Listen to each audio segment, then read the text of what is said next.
how do you do? What an unbelievable past couple of days. Euphoria, if you will. I'm debating about buying NFTs again. Other people are actually buying NFTs. Crypto's going crazy. All the other stuff that we've been covering for the past several years. It's all coming to light again, and we get to be here, recount it, and document history is what we do. Welcome to the stream. My name's The Schiller. We talk about NFTs, crypto, and stuff like every day, Monday through Friday. It's basically all your thoughts too, and news and happening. So let's just get the hell into it. Drew, it is hard to describe the feeling of betting your entire net worth and career on crypto and then watching Bitcoin absolutely shatter all-time highs with seemingly infinite bid. It's not even euphoria, almost feels numb. So this is where we get into the conversation around it almost being debilitating, where we saw at a point a whole bunch of people back in the day quit what they had as like their normal jobs, wanting to pursue different things within crypto. And obviously for some people that worked out really good, others, not as much so, but we get back to a point where just you want to watch the market. You're potentially increasing your portfolio by ridiculous amounts depending on what's moving when, where you're allocated, the conversations people have. Everybody's actually excited. Like, it's almost addictive to being around people that are excited about something because, again, I don't know how often you hang out with other people in a day that you have something that you are both, rather financially invested in, but whenever it performs well, listen, there's an absolute phenomenal feeling with it. Now, why the title of the stream is what it is because of this. So McDonald's basically just teased that Doodles is collabing with them in the next couple of days. Now, why is this potentially as big as it is? Apart from the obvious, oh my God, it's McDonald's, most recognizable brand in the world, arguably. Why does it matter? Well, because of the comparison factor. Think of all of the times when you've referenced, whether it be Bored Apes, Azuki, Doodles at various points throughout. The entire NFT space is completely driven by narratives, right?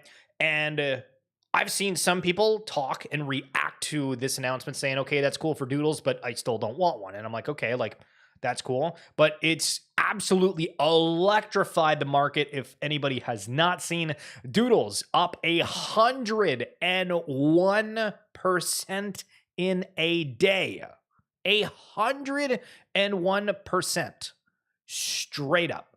Before this announcement, 1.6 floor. As of right now, 3.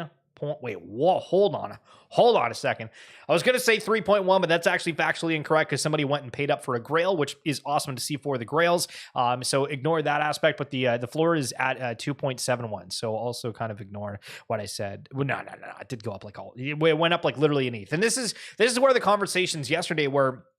We had people that were referencing saying, oh, Bitcoin's price action is almost like a meme coin. Well, I mean, we're seeing an NFT absolutely soar after, generally speaking, announcements just haven't done anything for these collections. It's wild to see. And it doesn't, like the collab with McDonald's right now is like the brand's getting more awareness. So are people buying this because of the fact that they think there's going to be other, airdrops, things that are going to be associated with it? They think that other individuals are going to want to come into the crypto space and they recognize Doodles and they want to go out and buy that. Is this going to be the new coming of the trading card? Very potentially. Now, of course, covering NFTs, we've seen a lot of collections start getting more bids. One of the Genesis Cyberkongs getting sold for 3.13 ETH. At a point, these were printing legitimately $1,000 a day American. This was obviously way back in 2021, but still, a lot of NFTs do have some kind of token yield of some sort. So what do we see for those ones? What do we see for the ones that are just art-based? We'll have to wait and see. Miles bringing up a phenomenal point here. We have been waiting for this moment for so long. True. And this is where, I've had conversations with people and some are, over the moon. There's people that have already setting price targets. I've heard people talk about literally for tiny coins going 2x, and oh, I'm going to sell it then. And I'm like, you do whatever the hell you want. But we've had legitimately so much horrible things happen the past 3 years that obviously we've had kind of this slow trickle of positive price action the past year. But it's okay, now this feels like a completely different step. And maybe we could all get trapped, but this is just a reminder of all the horrific things that have happened. FTX Luna and UST collapse, Celsius, BlockFi, Voyager implosion, Operation Choke Point, which is just like as we've seen the different Wells notices and U.S. government going after different crypto developers, Binance FUD, USDC DPEG. If you remember at a point, a bunch of the stable coins started having a shaky and the USDC just went down and people that were liquid were buying it, being like, holy smokes, we just made a bag off of buying that dip. USDT FUD, months and months of downtrend. We deserve this pump. And if you haven't seen, also Binance decided they were going to list ACT, which is an AI coin, but also it was like a 20 mil market cap. So it went up almost 2,000% as soon as it got listed, which is unreal. But also why I keep bringing up market caps for these things is people saying, oh, this is valued, this is undervalued, this is whatever. It's like, we gotta be a little bit more specific. So this is really, really cool, and I don't know who put this together. I'm surprised they didn't like timestamp this because I don't think it was this person, but if it was Wenzel, hell yeah, because I mean, within the space, we always see people, copy pasta, whatever others say. Of course, like here on XV, where we read, exactly, prime example. True. Okay, so this is kind of an NFT timeline from back in 2021. Some of you, this is going to be like an insane throwback. Some of you, you'll be like, I have absolutely no idea what you're talking about. But what's funny is back in 2021, at the very end of this, you can see Doodles was the final marking of it. So Hash Masks was first, and then Voxadeus. So Voxadeus was a collection that I believe was just building out avatars that were intended for being used within these like metaverse worlds and whatnot. I don't think anything really came of it, to be honest. They had one of the bonding curves where when people bought the NFTs, the next person ended up having to buy more. They had different prize pools, ETH that was accumulated from the mint that was going to go to this one NFT if it got minted. So it was one of like the incentive mechanisms. Cyberkongs was, I think, one of like the least expensive mints at the time when it first came out. Bored Ape Yacht Club then happening shortly after. Ghosts, which we went over the other day. Meebits, and then VFriends, Crypto Trunks, Arabian Camels that also tried to get the attention of Bored Ape Yacht Club because you were actually able to claim a free Arabian Camel if you had a Bored Ape, and it did get some bids. There's the bonsai trees, which that was the thing that everybody in the space ended up buying. And then we get into just kind of like this mass import of collections that kind of all felt like the same in a way, where they were avatars, they were collections of sort, but it just seemed like the run up and the launch of all these things just happened so quickly, and there was just so much all packed together. So Super Yeti on July 8th, you had Gutter Rats July 10th, which was the Gutter Cats drop afterwards, which is weird that they didn't put Gutter Cats after Bored Ape Yacht Club, because if I remember correctly, Gutter Cats came shortly after Bored Ape Yacht Club, and like the Gutter Rats were like this completely different thing. That timeline was the easiest way to print money. Got a small taste this morning on the Doodles pump that gave me some nostalgia. Hell yeah. Yo, good to see you, boss. Thanks for coming on through. So and then Goats was a collection that just had it was Goats as like an NFT, but they had some that was, you could like burn two goats together to put the traits of like each other together. If I remember correctly, Untamed Elephants ended up being a collection that like shut down, but then somebody else took it over, tried to do like charity things with it. Visitors of I'm a Degen. This is like a 3D alien avatar collection. Bulls on the Block was a massive gas war. Cool Cats within here, which is super cool. And so this is hilarious, right? Because when you go over here towards the end, which I'm pointing, and I realized you can't see that, but like, yeah, that doesn't work. But like Gutter Cat Gang is highlighted here on June 8th, but they put Gutter Rats on July 10th. Oh. Ladies and gentlemen, I'm an absolute idiot. I was reading this as if we were going like on like a straight line across. I'm 2 shades of stupid. This is like a roundabout way where it's like a full-on racetrack. You see what we're doing with the mouse there? Okay, so we got that slightly out of order. If you heard any of that before, let's go back a little bit. So Gutter Cat Gang, again, was kind of like the first really big collection that felt kind of different, where like obviously Super Yeti was there, but it was a 10,000. Gutter Cat Gang decided they were going to do it out of 3,000, so it just really felt a lot different. Alien Boy came in, the Wicked Craniums, which Avenged Sevenfold, they've pivoted kind of into a musical NFT of sorts. Bored Ape Kennel Club drop, which was a huge ordeal at the time. Slacker Duck Pond. This is more on the point when everybody was realizing we're just going to get a whole bunch of different animals to come out. Cool Cats, as any mincer remembers, they were originally priced at like 0.06 ETH. Bored Ape Yacht Club was 0.08 ETH, which was like $250. So 0.06 ETH, I want to say was like 200, 190. But the mint didn't instantly sell out, and all these collections really had kind of a pop with it. So we had a point where the assumption, which there's still a lot of assumptions within the space of what works, what doesn't work, was that this collection is not going to succeed if it didn't mint out. So the team decided after like a day or two that they were going to cut the mint in half. It goes down to like 0.03, ends up selling out virtually instantly. And then going through, Fame Ladies Squad was a big one. The Doge Pound, this had a lot of support from like big YouTubers like Alex Becker. Just generally got a lot of attention at the time. I do have an interview with John, who's the founder of that, if you want to check out the YouTube page. Supducks, this had an artist that came on board, and I don't know. Thinking back to that time, there was a few like just like unbelievably ridiculous prices that ended up getting paid for Supducks. I thought they looked cool, but there was some ones that were going for like 100K. I just typed in Sup Dunks. We are not talking about shoes. We are talking about ducks.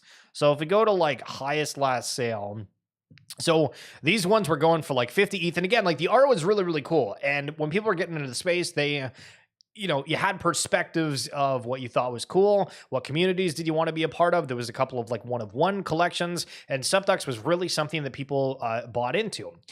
And then going on, Weird Whales. So this one was like a kid that ended up launching an NFT collection. His dad came with him on Spates, on like different spaces.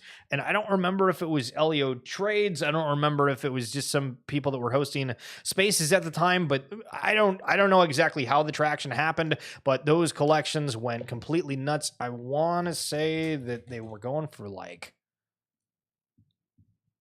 do I say an ETH, or am I that far off with it?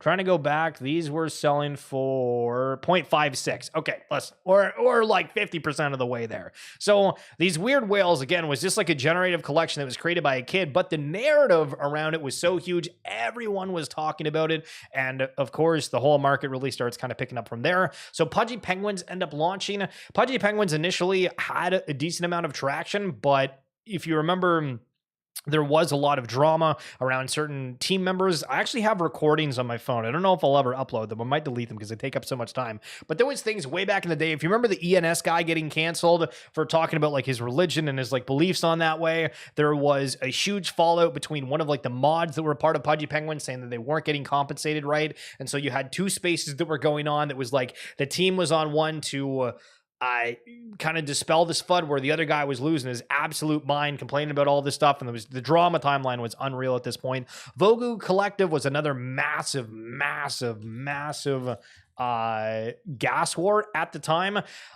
So Traxy was the founder of this, and he was a really, really cool guy, and there was all these different things. And I think one of the problems that he ran into was trying to like cover the IP, the licensing, everything else, trying to make sure that it was all done in the right way. Because I remember having like some short conversations with him that was about that. I did meet him in New York, but obviously the collection, 8,000 trading volume, it's really kind of slowed down, but people were going nuts for this. Now, one of the kind of craziest things was that within the hands, there was...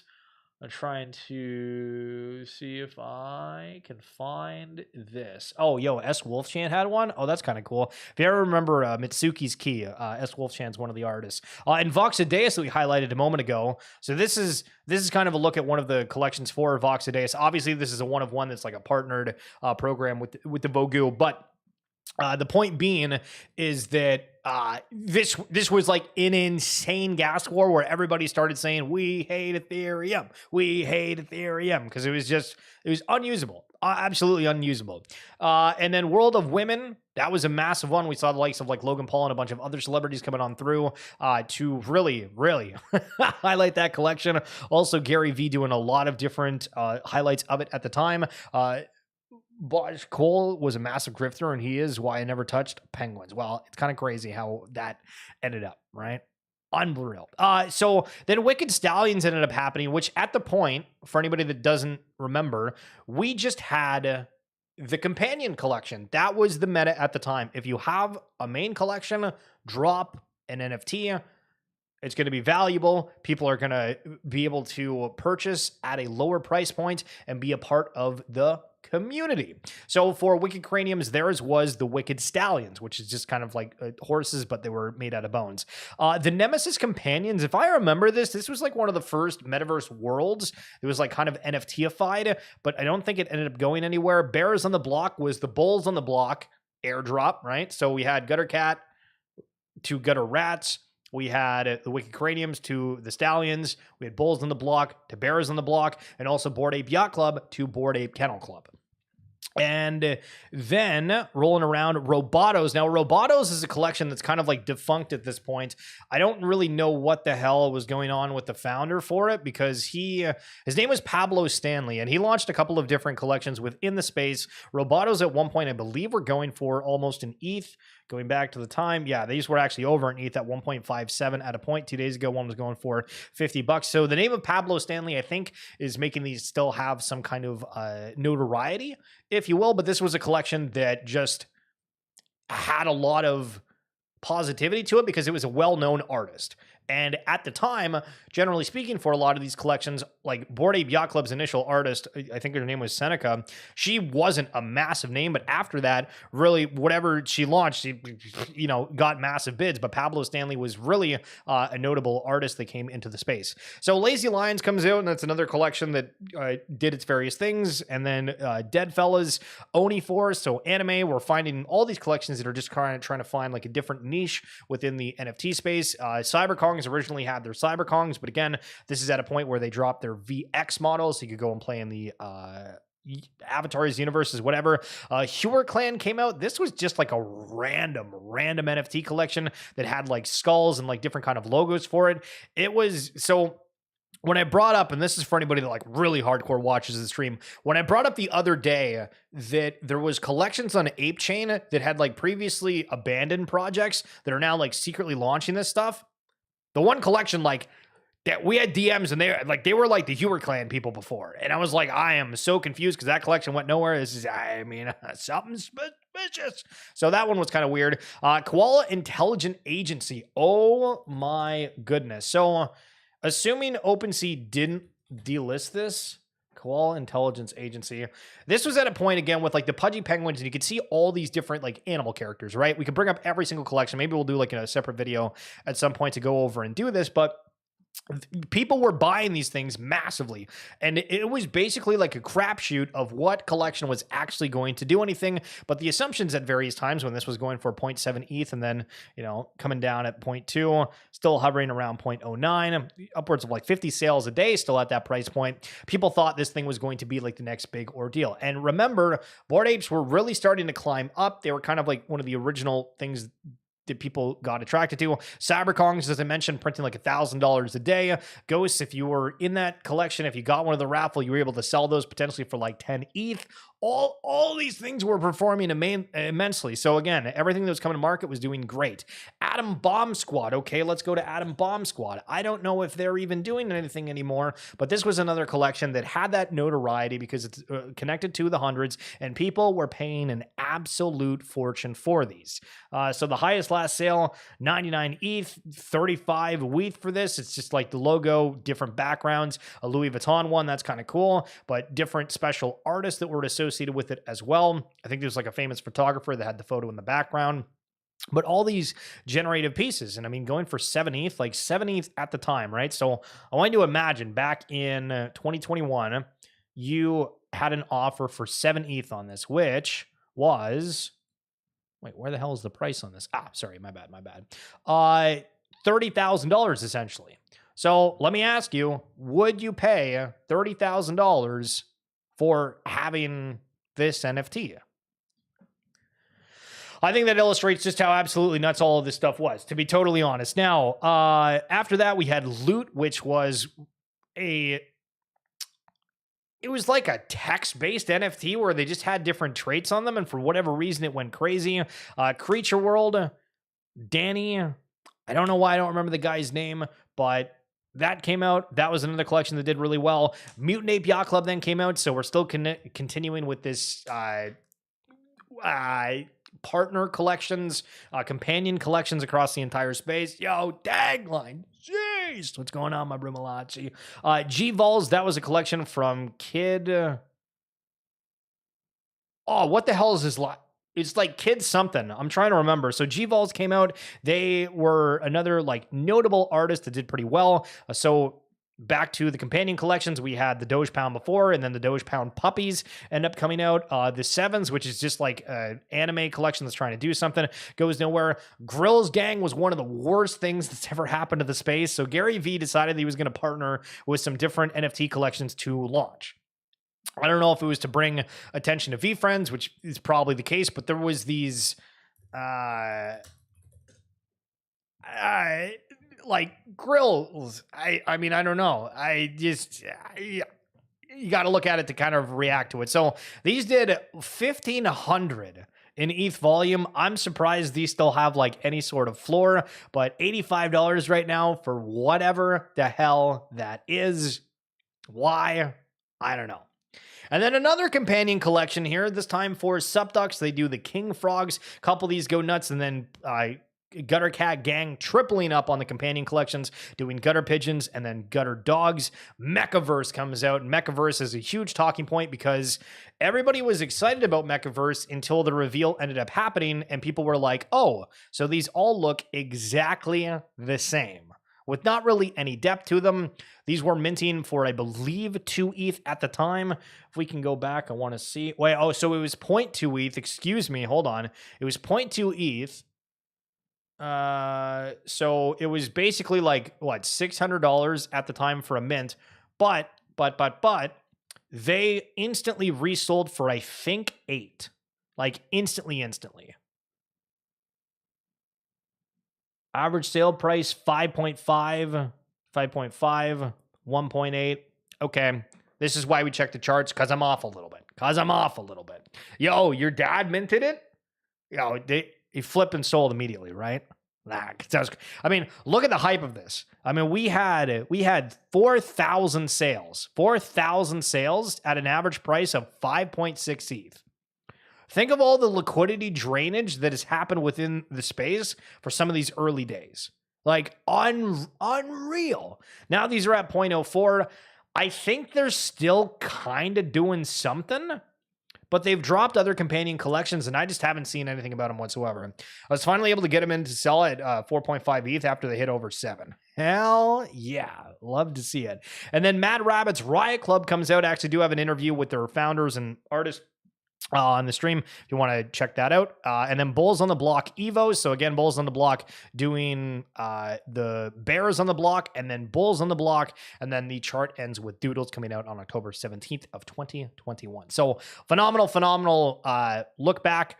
Maybe we'll do like a bigger, I don't know, case study or whatever on all these collections. But it's history. Okay, now back to some more recent news, if you will. And if anybody's got any thoughts on what we went over, feel free to share them with me. So exciting news, BZ is coming to Flow. So BZ is an interesting case where this has had like a number of complete pivots in a way where this was used to be called the Colony. This was on Blast. They decided that they were going to move away from Blast. It was originally actually on Polygon, but now they're going over to Flow with the rebrand of BZ, which again was before for Blast, but they're continuing to pivot change, which is kind of like, I don't know what to think of that. Does that mean that they think that Blast is dead? Is Flow a better opportunity for them? Did they get any funding for it? There is an episode of RWA Segments if you're wanting to hear from Andrea Maielli. It's in the description below on YouTube or in my X profile. And it's really fascinating, but going to the BZ marketplace, there's a lot of cards that are graded that are now coming to be on chain. And a lot of these companies are working with the likes of Brinks. If you remember the bank certifier, security team, whatever, if you're out to the bank and you have the Brinks trucks around, they are now offering services for grading cards. Now, the catch with this is like when you're trying to withdraw them, the extra fees, and that kind of dings you. But if you don't really care about that and you're wanting to collect cards, and you can pick up these different moments. I mean, listen, we got to hit up Gumbo here if he wants the 2017 Donruss Jason Tatum 8 graded CGC. You get it for $15 right now. Right. So again, the world of real world collectibles, stuff happening on chain in general. There's a Victor Wembanyama here, PSA 9, 2023 Allen and Ginter, whatever the hell that means. I'm uneducated on that front. You can buy it for $25. So does this end up getting other people into crypto? Does this have more transactions in general? What does this mean for flow? Is BZ going to be a big part of it? Just clicking over to the leaderboard here to see what it says. Total blast points accumulated. So again, these different applications are able to offer a little bit more, where the blockchain has some kind of incentive program for these ones that are building out. So I'm still keeping an eye on Abstract, what's going on at the different spots. So yesterday, FTX is suing Binance and ex-CEO CZ, aiming to claw back $1.8 billion over allegedly fraudulent transfers from Sam Bankman-Fried's 2021 buyout.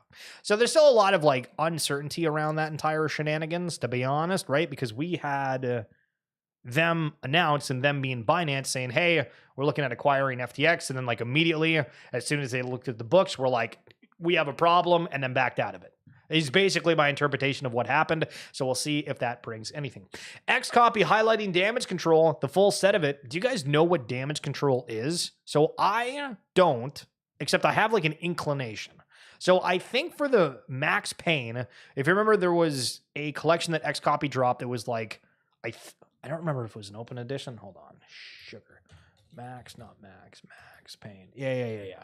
So yeah, I think it was a 10,000 collection. It's done 10,000 in volume, but it was these. And Xcopy, it was generally speaking a very hard artist to accumulate anything of, because again, from the 1 of 1s to like 10 of 10s, very, very minimal.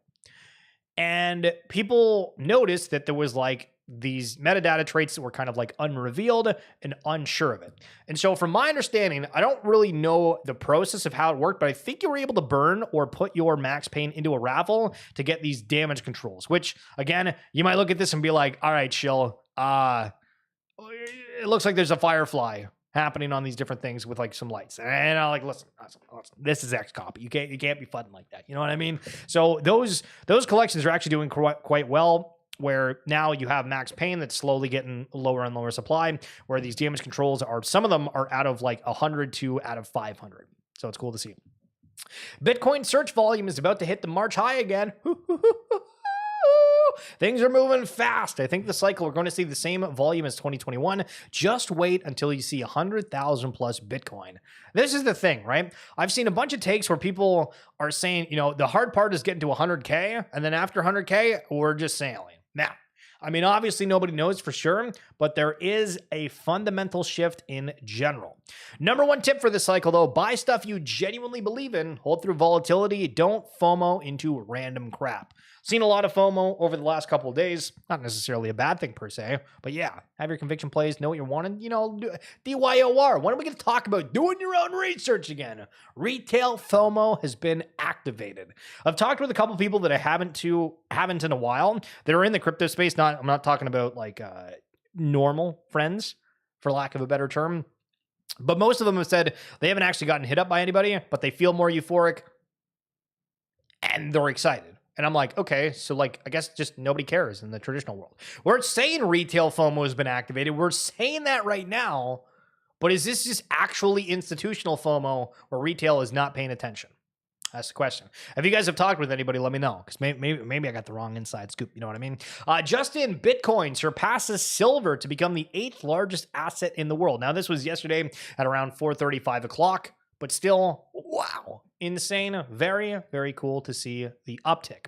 Now, what's also cool is going back into history and being like, hey, I think this is going to be good. And then being like, oh, look at that. We were right. It's a great feeling. But Russell Okun, back in 2020, took half of his salary in Bitcoin. He has now turned 6.5 million into 45 million. Sheesh. And then also Russell O'Coon making a comment yesterday saying, started acquiring Bitcoin and someone sent me ESPN 30 for 30 on athletes going broke as like a dig to him. Good thing I didn't listen to you. I mean, you look crazy until things brighten up a little bit and you're like, okay, listen, my thesis, my thinking is correct. And Fidelity, the ETH flows. If you guys haven't noticed, ETH is like starting to become unusable again. True. Yeah, we say, hey, we like ETH if you're just holding ETH and not doing anything on the network. But as soon as the price goes up on ETH, hey, you remember how much you hate ETH. True. But the inflows for the ETF of ETH, 116 million. And this is just for Fidelity. And I saw this post reposted about 60 times yesterday. People highlighting ETH is going to get a run. And again, when we go back and look at the different market caps within these Bitcoin, we got what, this is 100 million, 700 billion, 1 trillion. Sheesh. So then we have these other ones here that are like 394 billion. So it's like, well, if the ETH ETFs start getting a bid, what happens with that? But then you're like, hold on, well, what if the Solana ETFs end up getting that? And then you're like, okay, so we go down multiples each time, right? And then you look at all this and it's like, well, what if an XRP ETF ends up happening, which is all the rage right now? Oh my God, we have so much room to run. And this goes back to all of the speculations around GameFi, DeFi, crypto market caps, all this stuff, 2030 with just insane price predictions that seem outrageous at the time. But then when you kind of stop, you go through and you say, okay, when we're comparing these different assets, Bitcoin's now like the 8th largest asset in the world. It's still growing. We have all these other things that are way lower, but the ETFs are going to open it up for a lot more players. And then we have the institutional adoption. And then we're seeing Bitcoin room. We're like, oh my God, the world has way more money than we predicted, thought, whatever you be. Watches.io is saying 0.5 Bitcoin. Would you rather have half a Bitcoin or would you rather this gold Rolex watch? I mean, I don't know. Bitcoin could double. Does Rolex appreciate that fast in value? That's a question. Also, we have talked with Jake Plonskier, who does run Watches.io on that RWA Segments podcast. We go in the history of luxury watches. It's like the second episode. So again, would love for you guys to go check out that podcast. So nouns. Do you guys remember nouns? These things. I think Tagline has one of these. Every single day, there is a bid. Where yesterday, 2.4, 2.5. Day before, not available. I guess that one didn't sell. We have a cat, 2.25. So these are all going into a DAO where they have like 4,000 ETH. 4,000 ETH from these sales that have been going on for years. And so the DAO does different things. And one of those being in the Counter-Strike scene, sponsoring a team. Listen, imagine having your bags on sports jerseys, whether it be esports, whether it be others. I know Gutter Cat Gang has sponsored like the 3-on-3 league for basketball. I think it was 3-on-3. Maybe it was a 5-on-5. But anyway, still super cool to see. And the adoption in general, and a DAO is paying for it of all things. Germany just keeps getting rinsed every day on the timeline. It's insane at this point. German government decision to sell 50,000 Bitcoin at 54,000 cost them 1.7 billion in missed profits. 1.7 billion. Imagine that. Unreal. So, speaking of the RWA Segments podcast, excuse me for talking over that for a second. This past week was an amazing episode. You might have seen Spencer online. He's a venture capitalist. He's doing Orange Cap Games. They are doing the Vibes trading card game that's based off of like other people's Pudgy Penguin IP. And so we talk about the history of trading cards. We talk about how it came to market. We talk about some absolutely insane stories. Of just other people really kind of snowballing this entire thing coming together, how they got the investments, et cetera, et cetera. But one of the coolest things, and why we clip this, is do you know the history about Mt. Gox and Magic the Gathering? The first major exchange that in crypto was called Mt. Gox. Mt. Gox, do you know what that stands for? I've heard of it, but I didn't know that Mt. it stood Gox for anything. is MTGOX, which stands for Magic the Gathering Online X, because Mt. Gox was originally a Magic the Gathering online card trading platform. And then they pivoted into crypto.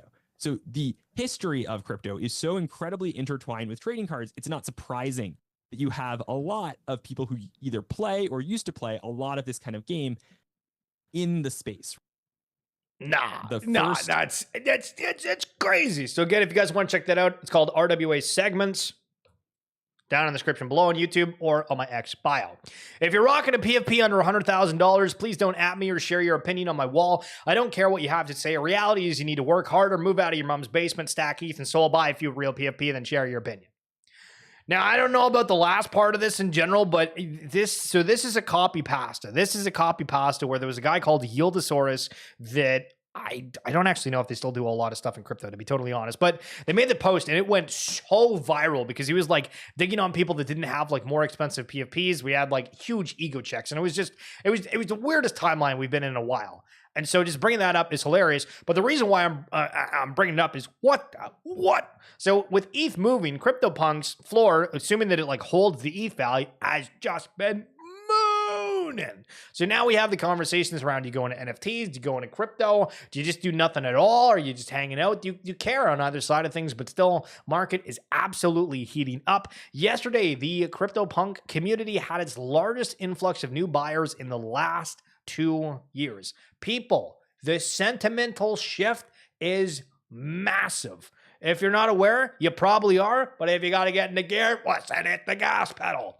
Saginaw Spirit of the Ontario Hockey League highlighting some of their photos of their 2024 Memorial Cup Championship. We've highlighted the Florida Panthers one earlier, but I just, wanted to share this because I think, listen, some of these jewelry is kind of cool. The question is like how much if I wanted to buy this, right? Like I'm not a fan of Saginaw per se, but if you wanted to go and buy this, right? Who would sell this, right? Is this like the athletic trainer to one of the like disgruntled players? Who would sell it? And then what would be like a reasonable price point you think you could actually get a sale for? $1,000 way too low, 5,000, 10. Would it be over 10,000? Would it be over 5,000? How much are the jewels worth? These are the questions we need to have in life. Okay, so this is... We're absolutely smashing the gas pedal and we're doing things real fast. Meet the Coinbase 50 Index, a whole new way to track the performance of crypto economy. A benchmark representing the top 50 eligible digital assets all in one easy to follow index. Coin 50's index methodology builds on a 3-year track record of Coinbase asset management index experience and has been developed in partnership with Market Vector. Every asset in the index is listed and accessible on Coinbase Exchange, which meets a rigorous vetting process that evaluates assets against strict legal compliance and security standards. Eligible institutional and Coinbase Advanced users will be able to trade at the Coinbase 50 Index via a Coin 50 perpetual future on Coinbase International Exchange. Coinbase 50 perp is available in select jurisdictions outside the US, UK, and Canada. Okay, why is Canada always on? Okay, either way, wag me. We're gonna make it true. It's a double tweet. Listen, we don't want to have a double tweet. We don't have a triple tweet. Just in, over $1 billion in leveraged crypto positions were liquidated yesterday. Over $1 billion. I guess that's why they say don't leverage trade. Okay, Claynosaurs and Gameloft plus consoles. Gameloft's team surprised us with an early gameplay prototype demonstrating how our world can expand across platforms, including consoles. Remember, the Dino Age.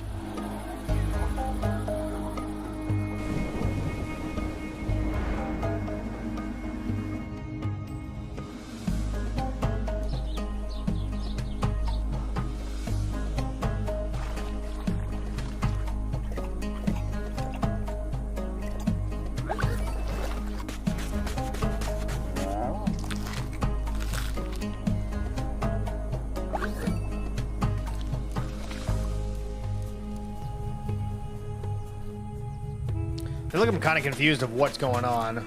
Unless it's just like a simulation of pretending that you're a dinosaur.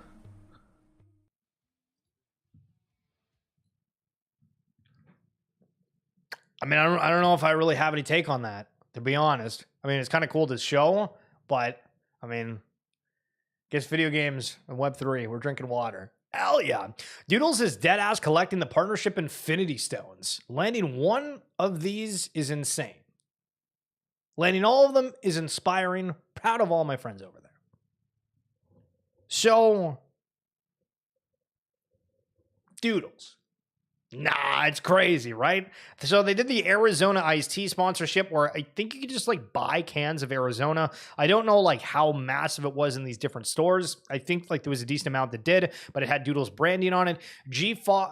G-Shock is a like watch brand, and they sold like Doodles branded watches. They had Doodles branded Crocs. Adidas, I'm not sure what that one was, but then they also did the Rubik's Cube one that we highlighted the other day, and then obviously today announcing the McDonald's is doing something spicy on the 18th. Insane. And then this guy went to McDonald's and saying, "You sold?"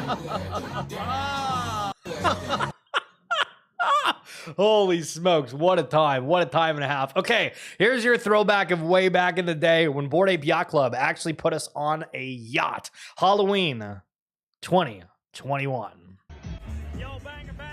We're here at the Bored Ape Yacht Party. We got Mr. Yo, banger. Yo, we got tagline. We're all hanging out here. It's not too bad. The bar is pretty packed, but we're vibing. It's going to be posted after the event. The bartender, I asked for a rum and coke. This is 100% just rum, and it tastes like shit.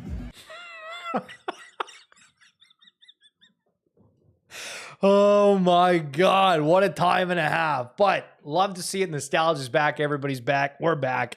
I mean, we never really left through.